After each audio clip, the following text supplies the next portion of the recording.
మన వాక్యానికి వెళ్దాం. మంచి సమయంలో కొద్ది నిమిషాలు మనం దేవుని వాక్యాన్ని ధ్యానించేద్దాం. దయచేసి గత కాలంలో మనము సామెతల గ్రంథం నుంచి కొన్ని విషయాలు మనం ధ్యానం చేశాం.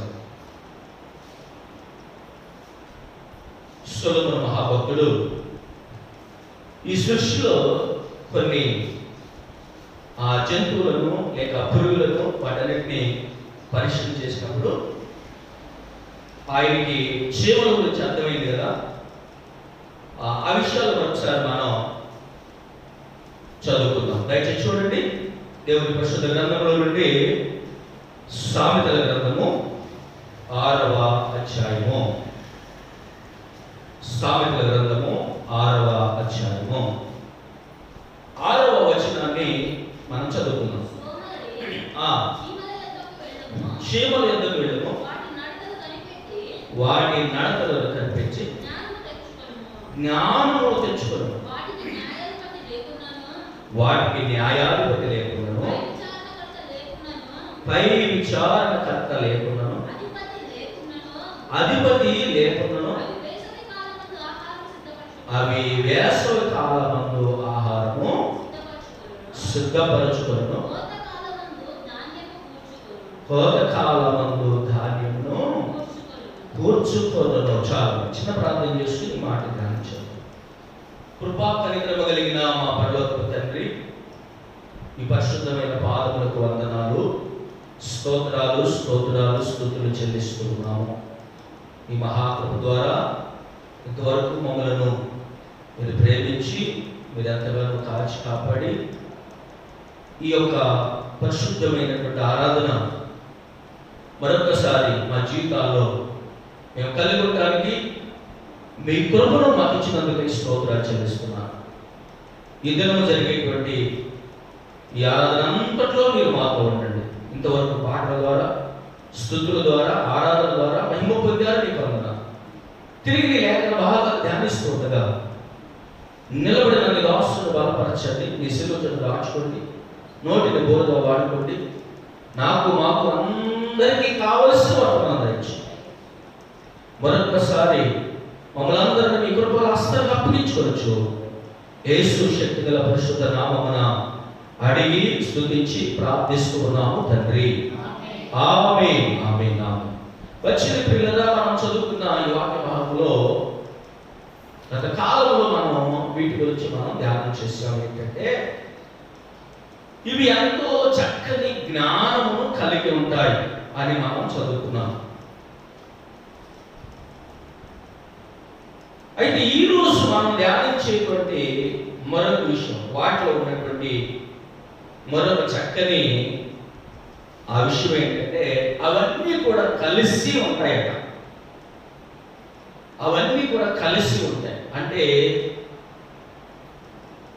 ప్రయాణం చేసినా కలిసే ప్రయాణం చేస్తాయి, ఎక్కడ ఉన్నా కలిసే ఉంటాయి. ఏదైనా ఆహారం తేవాలన్నా అవి కలిసి ఆహారం తెస్తాం. కొన్నిసార్లు మనం చూసినప్పుడు అవి చాలా చిన్నగా ఉంటాయి, కానీ వాటికి ఏదైనా బియ్యం గింజలు కానీ లేకపోతే నూకలు కానీ ఇలాంటి ఏదన్నా అవి వాటికి కావాల్సిన ఆహారం వాటికి దొరికినప్పుడు ఒక్కటి దాన్ని కదిలించలేదు. ఒక్కటి పట్టుకుంటే ఆ బియ్యపు గింజను అది కదిలించలేదు, ఎందుకంటే దానికి శక్తి చాలు. అందుకని అక్కడికి ఒక 10 చీమలు వస్తాయి. ఆ 10 చీమలు కలిసి ఆ ఆహారం ఏం చేస్తూ ఉంటాయంటే పట్టుకొని దాన్ని కదులుతూ ఉంటాయి, కదిలిస్తూ ఉంటాయి. అవసరమైతే పైకి కూడా తీసుకుని పైకి కూడా ఆ యొక్క ఆహారాన్ని ఎక్కిస్తూ ఉంటాయి. కానీ ఈ చీమల్లో ఉండేటువంటి మరొక రెండవ మంచి ఆత్మీయమైన లక్షణం ఏంటంటే ఐక్యత కలిగి పనిచేస్తాయి, ఐక్యత కలిగి నడుస్తూ ఉంటాయి, ఐక్యత కలిగి నివాసం చేస్తూ ఉంటాయి. చీమల్లో మనం నేర్చుకోవాల్సిన మరో రెండవ చక్కటి లక్షణం. అయితే దేవుని వాక్యంలో మనం చూసినప్పుడు ప్రభువారు కూడా చెప్పారు, తన శిష్యులైనటువంటి వారితో, మీరందరూ ఐక్యత కలిగి ఉండాలి. కొన్ని సందర్భాల్లో యేసయ్యను వాళ్ళు అడిగారు, అయ్యా మాలో ఎవరు గొప్పవారు, నీకు ఇష్టంగా ఎవరుంటారు అని ప్రభువారిని ఒక రోజున వాడు ప్రశ్నించారు. అప్పుడు ప్రభువారు వాళ్ళకి చక్కని సమాధానం ఇచ్చాడు, చక్కని జవాబు ఇచ్చాడు. చూడండి, ఆ మాట ఒకసారి మనం దేవుడి వాక్యంలో మనం చదువుకుందాము. దయచేసి చూడండి, మత్తయి సువార్త 18వ అధ్యాయము మొదటి నుంచి ఈ మాటలు మనం ఒకసారి చదువుతాం. ఆ కాలమున శిష్యుడు యేసు యొద్దకు వచ్చి, పరలోక రాజ్యంలో ఎవడు గొప్పవాడని అడుగగా, ఆయన ఒక చిన్న బిడ్డను తన యొద్దకు పిలిచి వారి మధ్య నిలబెట్టి ఇట్లా, నేను మీరు మార్పు నొంది ప్రభువులో ప్రవేశింపరని మీతో నిశ్చయముగా చెప్పుచున్నాను. ఈ బిడ్డ వలె తన్ను తాను తగ్గించుకుని వాడెవడు వాడే పరలోక రాజ్యములో గొప్పవాడు. చాలు, అందరూ ఒకసారి దేవునికి స్తోత్రం చేద్దాం. హల్లెలూయా, దేవునికి స్తోత్రం. ఇప్పుడు శిష్యులలో కూడా ఏం కలిగిందంట? మాలో ఎవరు గొప్పవారు? ఈ యొక్క ఉన్నటువంటి వాళ్ళందరికంటే ఎవరు పరలోకంలో కూడా గొప్పవాళ్ళు ఉంటారు. అంటే వాళ్ళలో ఏం కనబడుతుందంటే కొంచెం భేదం కనబడతా ఉంది. బహుశా పేతురు అనుకోవచ్చు, నేను అందరికంటే ముందు వచ్చాను యేసయ్య దగ్గరికి, ఎక్కడికి వెళ్ళినా సరే యేసయ్య నన్ను ఫస్ట్ తీసుకుని వెళ్తా ఉంటాడు. ఎందుకంటే యేసయ్య తన పరిచయంలో ముగ్గురికి మాత్రం చాలా ప్రత్యేకత ఇచ్చేవాడు. ఆయన 12 మంది శిష్యులున్నా లేకపోతే 70 మంది శిష్యులు ఉన్నప్పుడు కూడా ముగ్గురికి ప్రత్యేకమైన స్థానం ఇచ్చేవాడు. వాళ్ళ ముగ్గురు ఎవరంటే, మొట్టమొదటి వ్యక్తి పేతురు, ఆ తర్వాత జబదేయి కుమారులైనటువంటి యాకోబు, యోహాను. ఎందుకు వీళ్ళకి ప్రాధాన్యత ఇచ్చేవాడు అంటే, పేతురునేమో అందరికంటే ముందుగా పిలిచినటువంటి వాడు, కనుక అందరూ అతను జ్యేష్ఠుడు, అందరిలో ప్రాముఖ్యమైన వాడు పేతురు. మరి వాళ్ళ తర్వాత ఇంకా ఆంద్రియా, యాకోబు వీళ్ళందరూ చాలా మంది ఉన్నారు. మరి వాళ్ళని కూడా పెట్టుకోవచ్చు, కానీ వాళ్ళు ఎందుకు పెట్టుకోలేదే అంటే, వాళ్ళకి ఈ జబదేయి కుమారులు యాకోబు, యోహానుకున్నంత సమర్పణ మిగిలిన వాళ్ళకి లేదు. ఈ యాకోబు, యోహాను మాత్రం ఒక మంచి సమర్పణ ఏంటి? మేము యేసయ్య ప్రక్కనే ఉండాలి ఎప్పుడు. ఆ జబదేయి అంటాడు కదా, నాయనా నా కుమారులందరూ నీ కొరకు ఇచ్చేస్తాను, నీ పరిచయం ఇచ్చేస్తాను, ఒకడు కుడి వైపున మరి ఒకడు ఎడమ వైపున, నీ ప్రక్కనే ఉండాలి వాళ్ళిద్దరూ. అంటే అదేంటి? నా ఇద్దరు కుమారులు ఎక్కువగా నిన్ను ప్రేమించాలి, నీకు దగ్గరగా ఉండాలి. అప్పుడు యేసయ్య అన్నారు, అలా ఉంటాం నా చిత్తం కాదు, నా తండ్రి చిత్తం అంటాడు. ఓకే, పర్లేదు, నా పక్కనే ఉండండి అని అనలేదు, కానీ నా చిత్తం కాదు, అది నా తండ్రి చిత్తం. అంటే అర్థం ఏంటి? అది వాళ్ళ విశ్వాసం మీద ఆధారపడి ఉంటుంది అని ప్రభు ఉద్దేశం. ఇప్పుడు దేవుడి సేవకుల ప్రక్కనే ఉండాలంటే, దేవుడి సేవకులకి సమానంగా ఉండాలంటే, దేవుడి సేవకులకు ఉన్న విలువ ఉండాలంటే, ఆ విలువ కొంతమందికి వస్తుంది. ఎప్పుడు వస్తుంది అంటే, దేవుని సేవకులను వాళ్ళు ఎక్కువగా గౌరవించడం నేర్చుకున్నప్పుడు, ప్రేమించడం నేర్చుకున్నప్పుడు ఆ విలువ వాళ్ళకు కూడా వస్తుంది. సపోజు నాకు తెలిసినటువంటి నేను రక్షించబడినటువంటి సహవాసంలో చాలా సీనియర్లు విశ్వాసులు ఉండేవాళ్ళు. అయితే వాళ్ళందరికీ లేనటువంటి ఆధిక్యత నేను ఇప్పుడు ఒకప్పుడు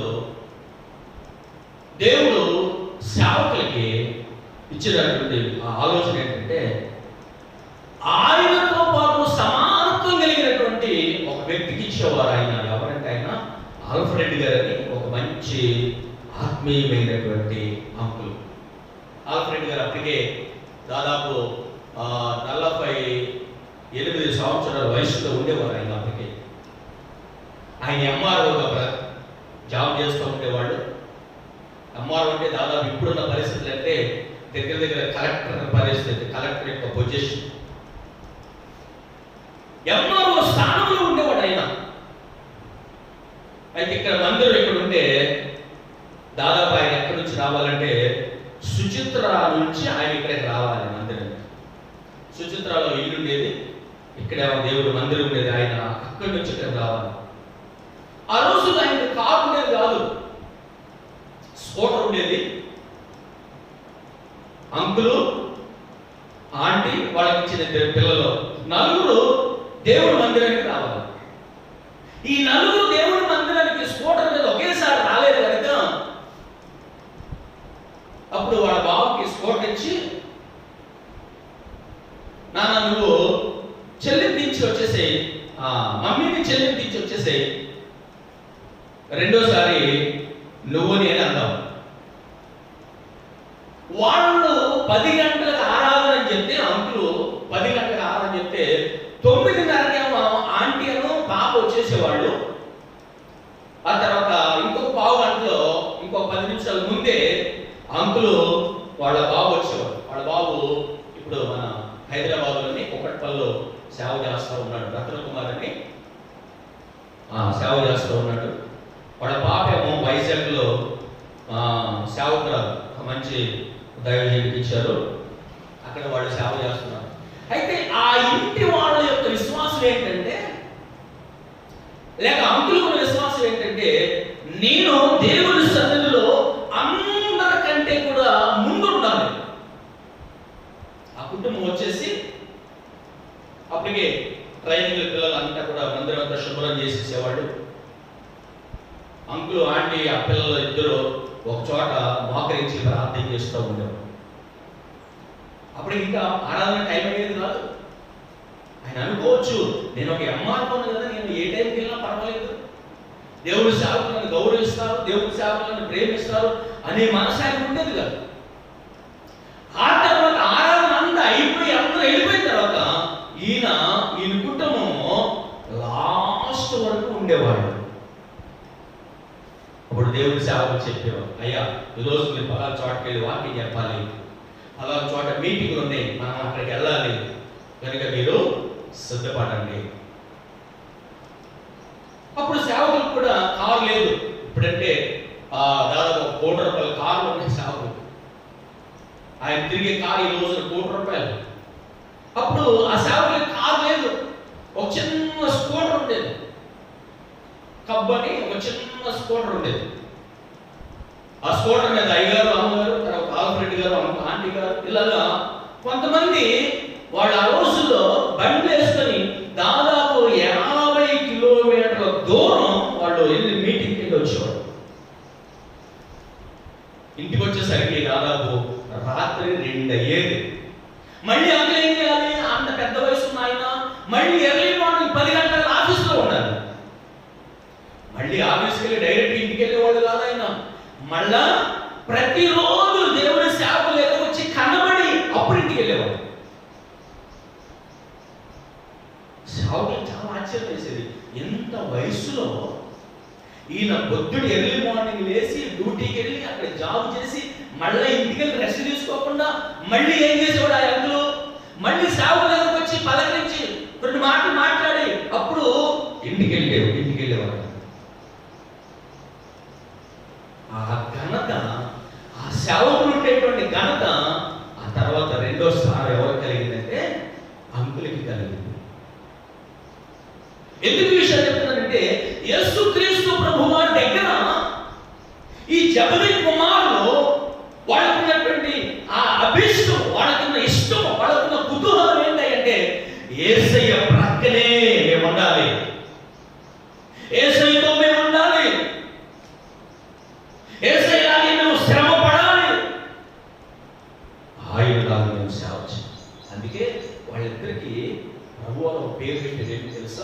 మీరిద్దరు పేర్లు ఏంటంటే బోయర్గనేసు అని పేరు పెట్టాడు వాళ్ళిద్దరికి. బోయర్గనేసు అంటే అర్థం ఏంటంటే ఉరిమిడివాడు. అంటే వాడు వాక్యం చెప్తే ఉరుములాగా ఉండేదంట. ప్రజలు రక్షణ పొందేవారు, అద్భుతాలు జరిగాయి, స్వస్థత జరిగాయి. ఎంత గొప్ప అభిషేకం వాళ్ళకి ఎలా కలిగేదంటే యేసయ్య ప్రక్కనే ఉండేవాడు. అందుకే యేసయ్య వాళ్ళిద్దరికి స్థానం ఇచ్చారు. పేతురుతో పాటు వాళ్ళిద్దరికి స్థానం ఇచ్చి వాళ్ళని ఎక్కువగా ఆ పరిచయం కొరకు ఎక్కడికైనా వెళ్ళాలంటే మీరు ముగ్గురు సిద్ధపడండి, మనం పలానా చోటకి వెళ్ళాలి, ప్రార్థన చేయాలి, పలానా ఇంటికి వెళ్ళాలి, ప్రార్థన చేయాలి, పలానా వ్యక్తి ధైర్యం పట్టింది, వెళ్ళి మనం ప్రార్థన చేయాలని ఈ ముగ్గురు మాత్రం ప్రభు వారు వెంట తీసుకుని వెళ్ళారు. కనుక ఈ ముగ్గురికి చాలా ప్రాముఖ్యత బైబిల్లో యేసయ్య ఇచ్చారు. ఆ ముగ్గురులో ప్రకటన గ్రంథం రాసేటువంటి ఆ కృప యోహానికి ఇచ్చారు. ఈ జెబెదయి కుమారులలో ఆ చిన్నవాడు యోహాను యేసయ్యను బాగా హత్తుకుని ఉండేవాడు. అంటే ఒక చెప్పాలంటే ఈ ముగ్గురులో కూడా పేతురు కంటే యాకోబు కంటే కూడా ఇంకా యోహాను ఏం చేసేవాడు? యేసయ్య రొమ్మున ఆనుకుని ఉండేవాడు. అంటే ఎప్పుడు అంటే యేసయ్య ప్రక్కనే ఉండేవాడు నమ్మకంగా. అందుకే యోహానికి మరణం లేదండి. యోహానికి మరణం రావడానికి యేసయ్య అనుమతించలేదు. యోహాను కూడా ఆ దినంలో చంపాలని చూశారు. అపోస్తలులు అందరినీ చంపగలిగారు, కానీ యోహాను మాత్రం ఎవరు చంపలేకపోయారు. ఈయన కూడా చంపాలనుకున్నారు, రంపాలు కోసారు, చావలేదు, తెగలేదు. బాగా పెద్ద ఉండి పెట్టి కుళాయి పెట్టి దాంట్లో కొన్ని వందల లీటర్ల నూనెసి ఒక రొయ్యలాగా చాపలాగా ఫ్రై చేయాలని చెప్పి బాగా మస్సుగా కాలినటువంటి ఆ నూనెలో యోహాను పడేశారు. అయినా యోహాను కాలలేదు. చల్లగా స్విమ్మింగ్ పూల్ ఆడుకున్నట్లు ఆ నూనెలు ఆడుకుంటూ ఉన్నాడు యోహాను. అది ప్రజలకైతే మనకు మసులుతున్నట్టు కనబడుతుంది, దానిలో శక్తి లేదు. ఇలాగ రకరకాల ప్రయత్నాలు చేశారు. రోడ్డు మీద చేతులు కాళ్ళు పడికే కట్టేసి పండేసి ఏనుగులు కొన్ని వందల ఏళ్ళు ఆయన మీద నడిపించారు. అయినా ఒక్క ఎముక కూడా విరగలేదు. ఇక వాళ్ళకి పిచ్చెక్కిపోయిందంట. రోమ ప్రభుత్వానికి పిచ్చెక్కింది. ఇక ఇతను మనం చంపలేము, ఇక ఇతను మనం వదిలించుకోవాలంటే ఒకటే మార్గం, పాత్మోసు దీవుల్లో మనం పడేద్దాం.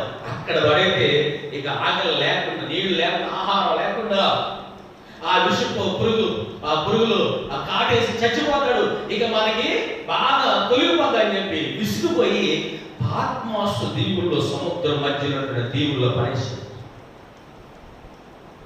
ఇప్పుడు కూడా కొన్నిసార్లు మరి వేరే దేశాల్లో పట్టే కానీ మన దేశంలో కూడా, మన ప్రాంతంలో కూడా రాజమండ్రి కాకినాడ ఏరియాలో దాదాపు ఒక 30 కిలోమీటర్ల సముద్రం లోపలికి వెళ్తే ఒక దీవి ఉందంట. కాకినాడ షిప్ యార్డ్ దగ్గర నుంచి లోపల ఒక 30 కిలోమీటర్ల దూరం ఉంటే ఒక దీవి ఉందంట. ఆ దీవిలో ప్రజలు నివాసం చేస్తారు. వాళ్ళ పని ఏంటంటే చేపలు పట్టడం, ఆ తర్వాత బోట్లలో వాళ్ళు జాబులు చేయడం, చేపలు పట్టి వాళ్ళేమో పట్టుకొని వాటిని అమ్ముకోవడం, కొంతమంది ఏమో బోట్లో పని చేసుకుంటూ, కొంతమంది షిప్లో పని చేసుకుంటూ, ఇలాగా వాళ్ళు పనిచేసి వారం రోజులు వాళ్ళ డ్యూటీలు బట్టి ప్రతిరోజు అట్లా వాళ్ళు డ్యూటీలు చేసి మళ్ళీ తిరిగి వాళ్ళ ఇంటికి వాళ్ళు వెళ్ళిపోతూ ఉంటారంట. ఆ మధ్య ఆ చెట్లో పరిచయం చేసి మన తిమోతి రాజు గారు అక్కడ మీటింగ్ పెట్టాలని చూసి అక్కడ చాలా మంది సంఘస్థులు ఉన్నారంట. ఏసని తెలుసుకున్నాం. సరే ఈ కరోనాకి ఒక నెల రోజుల ముందు చెప్పారు, అయ్యా మనం అక్కడికి వెళ్ళాలి, అక్కడ ప్రార్థన పెట్టమని చెప్పారు సేవకులు కూడా. మనం వెళ్ళి అక్కడికి వెళ్ళి మనం ప్రార్థన చేయాలి, మరి మీరందరూ సిద్ధపడాలని చెప్తే ఆ టైంలో మేము ఏం చేసామంటే మన సేవకు సోదర టైం లేక మేము అక్కడెక్కడో చాలా చోట్లకి గృహప్రవేశాలు పెళ్లిళ్ళు ఉన్నాయి. ఆ పరిస్థితులు బట్టి మేము ఏం చెప్పామంటే ఈ నెల రాలేమండి, నెక్స్ట్ మంత్లో వెళ్దామని చెప్పాము. ఈ లోపల కరోనా వచ్చేసి లేదా కూడా అక్కడికి వెళ్ళేవాళ్ళు. కనుక ఆ దీవులో ఇప్పటికీ అక్కడ ప్రజలు ఉన్నారంట, చాలా మంది ఉన్నారు, చాలా కుటుంబాలు ఉన్నాయి. సముద్రం మధ్యలో పెద్ద భూమి ఉంటే ఆ దీవులాగా ఉంటే అక్కడ వాళ్ళు గృహాలు కట్టుకుని వాళ్ళు నివాసం చేస్తారు. ఉప్పులు వస్తే లేకపోతే తుఫాను ఎక్కువైతే ఎలా ఉంటారు మనకు తెలియదు, కానీ ఆ దీవులు వాళ్ళ నివాసం. కనుక యోహాను కూడా ఆ దీవులు పడేశాడు. అయితే యోహాను ఏం చేశాడో తెలుసా? మోకరించి ప్రార్థన చేశాడు. తనకు వచ్చిన సమస్యల గురించి బాధపడలేదు, ఏడవలేదు, కన్నీరు పెట్టుకోలేదు, కురిగిపోలేదు. కానీ ఆ దీవుల్లో ఉండి ఒంటరిగా ఉన్నటువంటి యోహాను ప్రార్థన చేసేటప్పుడు యేసయ్య ప్రత్యక్షమయ్యి ప్రకటన గ్రంథాన్ని రాయమని చెప్పాడు. దేవునికి స్తోత్రం కలుగును గాక. హల్లెలూయా. 2000 సంవత్సరాల క్రితం యేసయ్య ఆ ప్రకటన గ్రంథంలో ఏ విషయాలు అయితే రాయమని చెప్పారో ఆ విషయాలు, ఆ వ్యాధులు, ఆ సమస్యలు ఈ రోజున భూమి మీద నేరగడం మనం చూస్తున్నాం. ఓ ప్రక్కన మరణాలు, ఓ ప్రక్కన కరోనా వైరస్ వ్యాధులు, తెగుళ్ళు, ఓ ప్రక్కన మిడతల దాడులు. మన ఢిల్లీకి దగ్గరలో కూడా వచ్చినాయంట. నేను చూశాను. అవన్నీ చనిపోవాలని వాళ్ళు చాలా జాగ్రత్త తీసుకున్నారు. కొన్ని చోట్ల వాళ్ళు ఆ యొక్క మందు స్ప్రే చేస్తున్నారు చనిపోవాలని. కనుక ఓ ప్రక్కనేమో భూకంపాలు, ఓ ప్రక్కనేమో మరణాలు, ఇలాగా ఇవన్నీ కూడా ప్రస్తుతం జరుగుతున్న విషయాలని ప్రకటన గ్రంథంలో యేసయ్య 2000 సంవత్సరాల క్రితం రాయించారు. ఇలాగ భూమి మీద జరుగుతాయి, ఇంకా కొన్ని జరగవలసి ఉన్నాయి. అవి మనం ఉండగా జరుగుతాయో, మనం వెళ్ళిపోయిన తర్వాత జరుగుతాయో మనకు తెలియదు. కానీ అప్పుడు జరిగే పరిస్థితులు ఏంటంటే ఈ భూమి మీద నీళ్ళన్నీ రక్తంగా మారుతాయి. ఆకాశ నక్షత్రాలన్నీ కూడా భూమి మీద రాలిపోతాయి. సూర్యుడు నల్లగైపోతాడు, చంద్రుడు రక్తం వలె ఎర్రగా మారిపోతాడు. ఇప్పుడు చంద్రుడు ఎలా ఉన్నాడు? తెల్లగా ఉంటాడు కదా. ఆ చంద్రుడు మన చక్కగా ఆ ఎండాకాలం టైంలో అయితే చూస్తే ఎంతో చక్కగా అందంగా చక్కగా ఆహ్లాదంగా కనిపిస్తూ ఉంటాడు. ఇప్పుడంటే మనం అందరం ఇళ్లలో పడుకున్నాం. కానీ చాలా సంవత్సరాల క్రితం ఆ ఎండాకాలం వస్తే ఎవరు ఎక్కడ పడుకున్నాడో తెలియదు. రోడ్ల మీద పడుకునేవాళ్ళు, పంట పొలాల్లో పడుకునేవాళ్ళు, ఎక్కడన్నా పడుకోవడానికి ఏదైనా చిన్న చిన్న గద్దెలు, చిన్న చిన్న అరుగులు ఉంటే అరుగుల మీద పడుకునేవాడు. అప్పుడు ఆ చంద్రుడి యొక్క కాంతి ఎంత చక్కగా కనబడతా ఉండేదో. ఇప్పుడంటే అందరికీ భయం, ఎప్పుడు దొంగలు వస్తారో, ఏం దోసుకుపోతారో, ఎవరు ఏం చేస్తారో. కనుక ఎండాకాలం అయినా సరే బయట పడుకోవడానికి మనం ఇష్టపడం. అవసరమైతే తలుపు వేసుకుని ఇంట్లోనే ఆ చెమటకైనా బాధపడతాం. బయట పడుకోవడానికి ఇప్పుడు ఈ రోజుల్లో పడుకోవడానికి ఎవరు ఇష్టపడతారు? ఎంత చక్కగా చంద్రుడు ఎలా మారిపోతాడంటే రక్తముగా మారిపోతాడు. ఇంకా బైబిల్లో మనం చూస్తే పేతురు ఆ రాసిన పత్రికలు కూడా ప్రభు ఆయన బయలుపరిచిన విషయాలను మనం చూస్తాం. పంచభూతములు మిక్కటమైన వేండ్రముగా అవి ఏమైపోతాయి? లైవ్ అయిపోతాయి. దేవునికి స్తోత్రం కలుగును గాక. ఇంకా చెప్పాలంటే అవన్నీ కూడా ఆ యొక్క అగ్నికి కరిగిపోతాయి. సూర్యుడు కరిగిపోతాడు, చంద్రుడు కరిగిపోతాడు, నక్షత్రాలు కరిగిపోతాయి. ఈ గాలి లైవ్ అయిపోతుంది, ఇక గాలి ఉండదు. ఇక అప్పుడు మనుషుల పరిస్థితి ఎంత భయంకరంగా ఆలోచించాలి. కాబట్టి ఒక్కసారి ఆక్సిజన్ ఆగిపోయిందనుకో, ఈ యొక్క ప్రభువారు ఈ ప్రపంచం అంతలో పెట్టిన ఆక్సిజన్ ఆగిపోయిందనుకో ఎలా ఉంటాం మనం?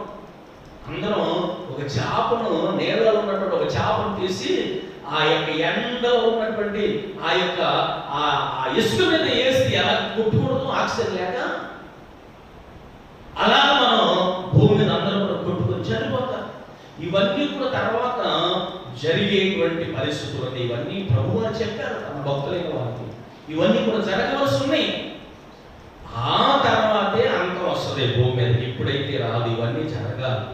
కనుక ఇంకా టైం ఉందలే, జరగట్లేదులే కనుక మనం నిర్లక్ష్యంగా ఉన్నాం, మనం అశ్రద్ధగా ఉన్నామంటే కుదరదు. ఒకవేళ ప్రభు ఉద్దేశాలు కూడా మనకి తెలియదు. కొన్నిసార్లు ఒకవేళ ఆయన పిలవచ్చు, చెప్పలేము. మనల్నే పిలవచ్చు, చెప్పలేము.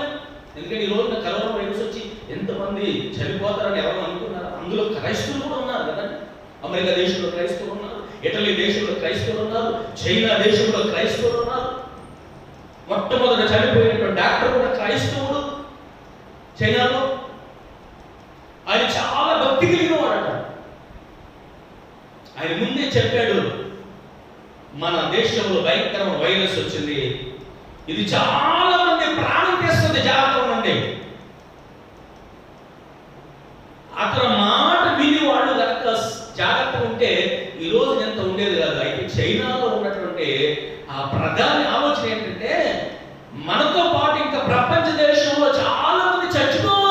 ఉద్దేశం.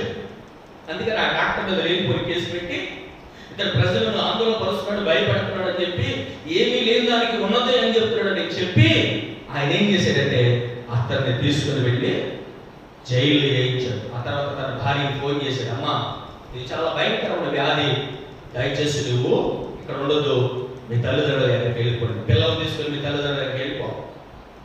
వాళ్ళు కూడా అప్పటికి చిన్న పిల్లలు, ఆ భార్య పాపం ఆ ఇద్దరు పిల్లలు తీసుకుని వెళ్ళిపోయారు. కానీ ఇలాంటి పరిస్థితులు వస్తాయని మనం ఎప్పుడు ఊహించలేదు.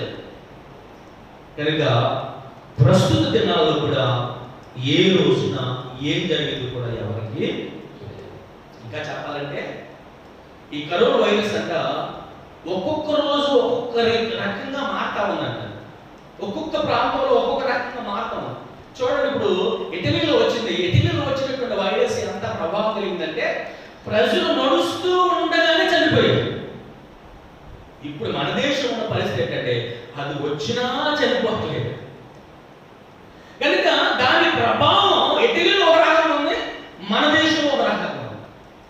అయితే డాక్టర్లు ఎక్కువ చెప్తున్నటువంటి ఆలోచన ఏంటంటే కరోనా వైరస్ ముందు ఏంటంటే ఎక్కువగా శానిటైజర్తో మీ హ్యాండ్ వాష్ చేసుకోవాలి ఎక్కువగా. ఆ తర్వాత కంపల్సరీ బయటకు వెళ్తే మాత్రం మీరు మాస్క్ ధరించాలి, ఇదే మందు. కనుక ఈ రెండు జాగ్రత్తగా కనుక పాటించగలిగితే దరిదాపులు అది మీ దగ్గరికి రావడానికి అవకాశం ఉండదు.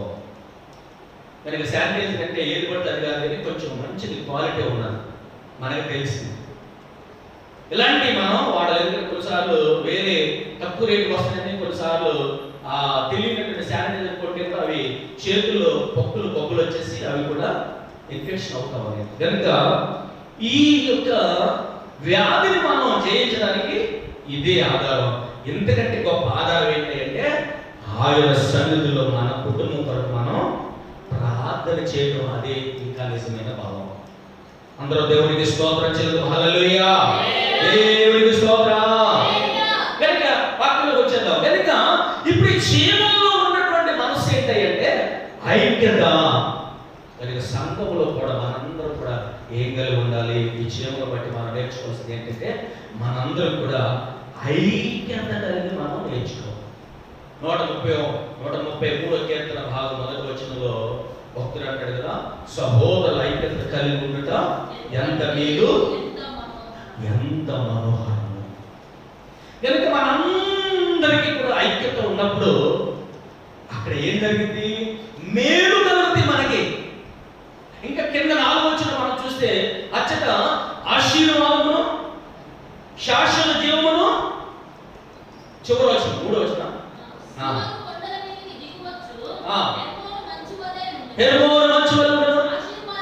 ఆశీర్వాదమును, శాశ్వత జీవమును అచ్చట ఉండవాలని యెహోవా సెలవిచ్చున్నాడు. చాలా దేవునికి స్తోత్రం కలుగును గాక.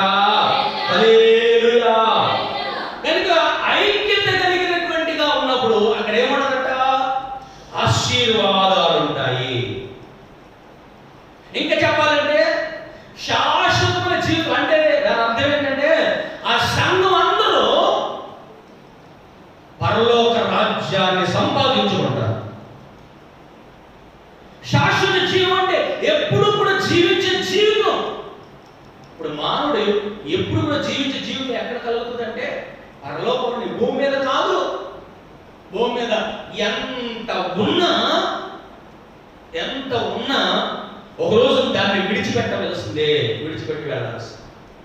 ఎందుకు? కోర్టులో ఉన్నా సార్ అందరూ తెలుసు, ప్రపంచంలో చాలా పెద్ద పెద్ద వాళ్ళందరూ చాలా వాళ్ళు లెక్కించలేనటువంటి ధనాన్ని వాళ్ళు కలిగి ఉన్నారు. కానీ దాన్ని ఒక రోజు విడిచిపెట్టవలసిందే. బిల్ గేట్ కానీ, అంబానీ కానీ, ఆ తర్వాత మన ఇంకా చిన్న కొంచెం ధనవంతులు వైఎస్ఆర్ కానీ, లేకపోతే ఇందిరా గాంధీ కానీ, మహాత్మా గాంధీ కానీ, జవహర్లాల్ నెహ్రూ కానీ. ఎందుకంటే ఇందిరా గాంధీ గురించి కూడా కొన్నిసార్లు మనం విన్నాం కదా. ఆమె చిన్నప్పుడు స్కూల్ చదివేటప్పుడు టీచర్ అన్నానంట, మీ ఇంట్లో 100 రూపాయల నోట్లు ఎన్ని ఉన్నాయో అన్ని మీరు మీ డాడీ వాళ్ళని తెలుసుకొని వచ్చి ఎన్నుంటే అన్ని ఆ గంటల బెల్ పట్టాలి. అప్పుడు బెల్ ఉండేది కదా, ఒక గంట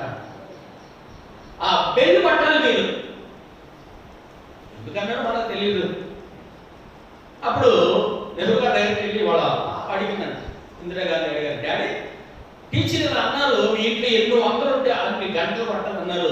ఎన్ని పట్టమంటారు? నెహ్రూ గారు అన్నారట, నీకు ఎంతసేపు పట్టాలనుకుంటే అంతసేపు కొట్టాను.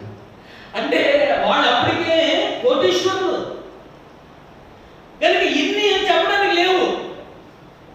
అంటే మిగిలిన వాళ్ళు ఆ రోజుల్లో ఏదో 1 లేకపోతే 10 లేకపోతే 2 ఏదో కొట్టావు. ఇప్పుడు ₹1,00,00,000 ఉందనుకో, అంటే ఆ రోజుల్లో 100 విలువ ఎంతో, ఇప్పుడు ₹1,00,00,000.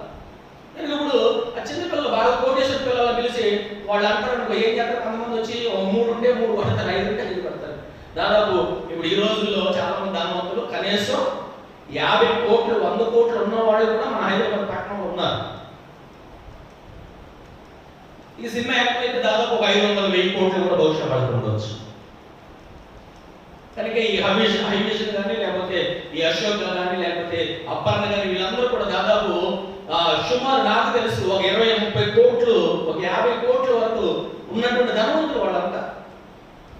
కనుక ఎందుకంటే దానికి తండ్రి చెప్పాడంట, నీ ఇష్టం ఎంతైనా ఉండొచ్చు. కనుక ప్రియమైన దేవుడు, ఈ భూమి మీద ఎంతైనా ఉండొచ్చాము, కానీ ఒక రోజున మనుషులందరూ కూడా ఏం చేయాలి? దాన్ని విడిచిపెట్టి వెళ్ళిపోవాలి. ఎప్పుడు కూడా శాశ్వతంగా ఉండే స్థితి భూమి మీద మానవుడికి లేదు. కానీ శాశ్వతంగా భూమి మీద నుండి విడిచిపెట్టమని శాశ్వత బ్రతికే జీవితం ఎక్కడ ఉందయ్యా మన అందరికంటే? పరలోకంలో ఉంది. దేవునికి స్తోత్రం కలుగునుగాక. మరి ఇప్పుడు ఆ పరలోకం మనం ఎప్పుడు సంపాదించుకుంటాం అంటే, దేవుడు వాక్యం చెప్తా ఉంది, మనలో ఐక్యత ఉండాలి. మనమందరం కూడా ఒకే పిల్లలు అనే ఐక్యత మనకు ఉండాలి. మనమందరం కూడా పౌలు అంటాడు, మనమందరం కూడా క్రీస్తు శరీరములో మనమందరం కూడా ఒక అవయవాలము అంటాడు పౌలు కొరింథీయులకు రాస్తూ. ఆయన శరీరంలో మనందరం ఎవరు? అవయవాలం. అంటే ఒక గోలు అవ్వచ్చు, ఒక చిటికీలు అవ్వచ్చు, ఒక బొటన వేలు అవ్వచ్చు, ఏదైనా అవ్వచ్చు. కనుక ఈ వేళలో ఏ వేలు లేకపోయినా కష్టమే. ఇది అనుకోవచ్చు, నేను చాలా గొప్పగా నేను లేకపోతే మిగిలినన్ని ఏం చేయలేమని. కనుక దీనిలో ఏదో ఒకటి లేకపోయినా కష్టమే. అన్ని ఉంటేనే ఆ చెయ్యి అనేటువంటిది బలంగా ఉంది. కనుక ఇలా శరీరంలో యేసయ్య శరీరంలో మనందరం కూడా ఏమైనా అవయవాలు అయి ఉన్నాం. కనుక మనం అందరం కూడా ఒకటే అని ఎప్పుడు గుర్తుంచుకోవాలి. మనమందరం ఆయన పిల్లలు, ఆయన కుటుంబము, ఆయన అవయవాలము. కనుక ఆయన అవయవాలు ఉన్నటువంటి మనం అందరం ఏం చేయాలి? కలిసి ఉండాలి. ఇప్పుడు ఈ చిన్నదాన్ని నువ్వు నాకు కాదని సుద్దుతో కొట్టుకుంటే ఏమైంది? సుద్దుతో కొట్టుకుందాం అనుకోండి, చిన్న వేలు ఏమైంది?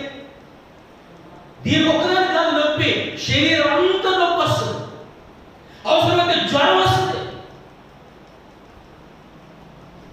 నిన్న మొన్న ఎక్కడో అడవిలో జంతువులు పట్టాలని, అటు ఫారెస్ట్ ఏరియా అనుకుంటా, అంటే ఆ యొక్క వైజాగ్ ప్రాంతం అనుకుంటా, ఆ ఏరియాలో కొన్ని జంతువులు పట్టాలని ఈ కరెంటు తీగలో 3 లైన్లు పెట్టారు. ఎవరో కొంతమంది తెలియక ఒక ఆయన ఆ కరెంటు తీగల్ని చూడకుండా దాని మీద కాలేసాడు. అది షాక్ కొట్టి కాల్ని 2 లైన్లు 3 లైన్లు తగిలి షాక్ కొట్టి వెంటనే చనిపోయాడు. కొన్నిసార్లు పిల్లల దేవుని యొక్క పిల్లలమైనటువంటి మనం కూడా ఏంటంటే ఐక్యత లేనప్పుడు కొన్నిసార్లు ఆత్మీయమైనంగా మనం బలహీనమైన పరిస్థితి కూడా ఉంటాం. కనుక ఈ యొక్క యేసయ్య శరీరంలో మనం ఎలా అవయవాలుగా ఉన్నామో అలాగే సంఘంలో కూడా మనందరం కూడా ఎలా ఉండాలంట? ఐక్యతగా ఉండాలి, ఏక మనసు కలిగి ఉండాలి. అపోస్తలుల దినాల్లో మనం చూసాం, వాళ్ళందరూ ఏక మనసు కలిగి, ఏక హృదయం కలిగి, ఏకాత్మ కలిగి వాళ్ళు ఏం చేశారు? దేవుని పరిచర్యలో వారు నడిచారు. దేవుని పరిచర్యలో వాళ్ళు కలిసి పని చేశారు, వాళ్ళు కలిసి జీవించారు, వాళ్ళు కలిసి విశ్వాసంతో బ్రతికారు, వాళ్ళు కలిసి ప్రార్థన చేశారు. అందుకే ఆ దినాల్లో ఏం జరిగిందంట? గొప్ప కార్యాలు జరిగినాయి, అద్భుతాలు జరిగినాయి. అనేకులు ఆ యొక్క ప్రాంతంలో రక్షణ పొందారు. ఇప్పుడు ఈ ప్రాంతంలో కూడా చాలా మంది ప్రజలు ఉన్నారు, వాళ్ళందరూ రక్షణ పొందాలంటే మనం ఏం చేయాలి? కలిసి మనం పని చేయాలి, ప్రార్థించాలి. అవసరమైతే అనేకులను మనం ఏం చేయాలి, వాళ్ళని దేవుని దగ్గరికి నడిపించేటువంటి వ్యక్తులుగా మనం ఉండాలి, బలపరిచే వ్యక్తులుగా మనం ఉండాలి, వాళ్ళని మనము ఆదరించే వ్యక్తులుగా మనం ఉండాలి. ఈ రీతిగా మనం యేసయ్య పనిని మనం ఐక్యత కలిగి మనం పని చేసుకోవాలి. ప్రభు చెప్పితే మరొక అంశం ఉంటే సమయం లేదు కనుక నేను ముగిస్తున్నాను. ప్రభు చెప్పితే వచ్చే వారిలో మరికొన్ని విషయాలు మనం ధ్యానం చేయాలి. కనుక ప్రభునందు ప్రియమైన దేవుని బిడ్డలారా, ఆ చిన్న జీవులే కానీ అవి కనబడటానికి మన కంటికి కూడా కనబడినటువంటి జీవులే కానీ వాటిలో ఏముందంటే ఐక్యత ఉంది. నిజంగా ఆ చిన్న వాటిలోనే అంత ఐక్యత ఉంటే మరి దేవుడి పిల్లలుగా మనం ఈ రోజున ప్రభు మనల్ని రక్షించుకున్నాడు, ఎంతో గొప్ప భాగ్యం ఇచ్చాడు, రక్షణ ఇచ్చాడు.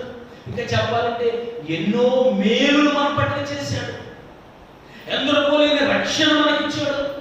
ఆయనలో రాజులుగా యాజకులుగా మనల్ని ఏర్పాటు చేసుకున్నాడు, పరిశుద్ధమైనటువంటి గుంపులు మనలను ఆయన చేర్చాడు. మన పితరులు ఎంత పరిశుద్ధులో ఆ స్థానాన్ని దేవుడు మనకి ఇచ్చాడు. మనకి ఎంతో గొప్ప భాగ్యాన్ని మరి మనకి ఇచ్చినప్పుడు మనం కూడా ఏం కలిగి ఉండాలి, ఐక్యత కలిగి ఉండాలి. అని నువ్వు నాకు చెప్పేది ఏంటి, నేను నీకు చెప్పేది ఏంటి, నీతో నాకు పని ఏంటి, నాతో నీకు పని ఏంటి అని మనం ఎప్పుడు కూడా ఎలా ఉండకూడదు, భేదాభిప్రాయం కలిగినటువంటి మనస్తత్వం. అన్యులలో భేదాలు ఉంటాయని చెప్పాడు యేసయ్య. ఇప్పుడు ఇందాక మనం చూసినప్పుడు అక్కడ చదువుకున్న మాటలు ఆయన అంటాడు, మీలో భేదాలు ఉండకూడదు, మీలో ఏముండాలి, చిన్న పిల్లల లాంటి స్వభావము మీలో ఉండాలి. అంటే చిన్న పిల్లల స్వభావం ఎలా ఉంటుంది, వాళ్ళు ఇప్పుడే ఏమన్నా అనుకున్నా మళ్ళీ ఏం చేస్తారు, వెంటనే మళ్ళీ కలిసిపోతారు, మాట్లాడతారు. వెంటనే వాళ్ళ మమ్మీ ఏదైనా వండిందనుకో నాకు బిడ్డను వచ్చేస్తుంది, వేరే మమ్మీ ఏదైనా వండిందనుకో నాకు బిడ్డను చేయవుతా ఉంటుంది. మనకి ఇప్పుడే కదా వాళ్ళు మాట్లాడుకుని కొట్టుకుందని చెప్పి వాళ్ళు నేను వాళ్ళ ఇంటికి వెళ్ళి అంటారు, వాళ్ళు ఎందుకని చిన్నపిల్లల స్వభావం అంటే అలా ఉంటుంది. అంటే అసలు చెప్పాలంటే ఆ చిన్నపిల్లల స్వభావంలో భేదం ఉండదో, ఇంకోటి చెప్పాలంటే నిష్కపటమైన మనస్సు ఉంటుంది వాళ్ళల్లో, కలిసిపోయే మనస్సు ఉంటుంది వాళ్ళు. కనుక క్రీస్తునందు ప్రియమైన దేవుని బిడ్డలారా, మనమందరం హరితిగా ఐక్యత కలిగి ప్రార్థించే బిడ్డలుగా, ఐక్యత కలిగి దేవుని పని చేసే బిడ్డలుగా, సంఘాన్ని కట్టుకునే బిడ్డలుగా, మన పరిచయను అభివృద్ధి చేసుకునే బిడ్డలుగా దేవుడు మనలను బలపరచాలని ఆయన సొంతం మనం ప్రార్థించాలి. చిన్న వాక్యం దేవుడు దీవించి ఆస్వాదించుకున్నాక ప్రార్థన చేసుకుందాం. అందరూ కూడా ఒక 2 నిమిషాలు ప్రభు సన్నిధిలో వ్యక్తిగతంగా ఎవరికి వాళ్ళు ప్రార్థించారు. ఉదయకాల సమయంలో ప్రభు వారు మనకి ఇచ్చిన వర్తమానాన్ని బట్టి ఆయనకు స్తోత్రాలు చెల్లిస్తూ, అవును ఆయన నిస్సన్నిధిలో ప్రభు నేను ఐక్యత కలిగి ఉన్న నేర్పించాయా, ప్రార్థనలు ఐక్యత కలిగి ఉన్న నేర్పించు, నీ పరిచయలు ఐక్యత కలిగి ఉన్న నేర్పించు, సంఘములో ఐక్యత కలిగి నాకు నేర్పించు అయ్యా, మాతోటి సహోదరుల పట్ల ఐక్యత కలిగి ఉన్న మాకు నేర్పించాయా, అట్టి ఆత్మ మాకు ఇవ్వండి అయ్యా, అట్టి అభిషేకం మాకు ఇవ్వండి నాయన. అక్షయమైతే ప్రభువా అయ్యా, అవి నడిచినప్పుడు, అవి పని చేసినప్పుడు, అవి ఆహారం సిద్ధపరచుకునేటప్పుడు అవి ఎంతో ఐక్యత కలిగి ఉండేవి తండ్రి. నీకు స్తోత్రాలయ్యా. అయ్యా ఐక్యత కలిగి ఉన్నప్పుడు అయ్యా మేము నీ రాజ్యాన్ని పంపు ప్రభా సంపాదించుకుంటామని మీరు మాట్లాడారు. ఆశీర్వాదము శాశ్వతమైన జీవం మీరు కలిగి ఉంటారని ప్రభువా మీరు చెప్పారయ్యా. నీకు స్తోత్రాలు. కనుక అట్టి విశ్వాసం మాకు ఇవ్వండి నాయన. మీ శరీరంలో అవయవాలుగా మమ్మల్ని సిద్ధపరచగా, మేము ఏమైనా కాదు కానీ మీ శరీరం మేమందరం కూడా ఒక అవయవాలుగా ఉన్నాము అనేటువంటి ఆ విశ్వాసాన్ని, ఆ ప్రేమను మాకు అనుగ్రహించిన ఆయన. ఆ రీతిలో మేము నడుచుకోవడానికి సహాయం చేయాలి ఆయనని దేవుడు సర్వప్రియులను మనం ప్రార్థించాము. అట్టి కృప మనందరికీ దేవుడు అనుగ్రహించుగాక. కృపా సత్య సంపూర్ణుడా, మా నమ్మకమైన మా తండ్రి, నీ ఘనమైన మహోన్నతమైన పరిశుద్ధమైన నామాన్ని బట్టి నీకే వందనాలు, స్తోత్రాలు స్తోత్రాలు స్తోత్రాలు స్తుతులు చెల్లిస్తున్నాం. ఇంతవరకు నాయనా మీ సన్నిధిని మాకు ఇచ్చినందుకు స్తోత్రాలు. ఎత్తబడినటువంటి నీ వాక్కులను మా అందరి హృదయంలో మీరు ముద్రించి ఫలించి ఈ వాక్య ప్రభువా ఏ దుష్టితో ఒకటి సహాయం చేయండి.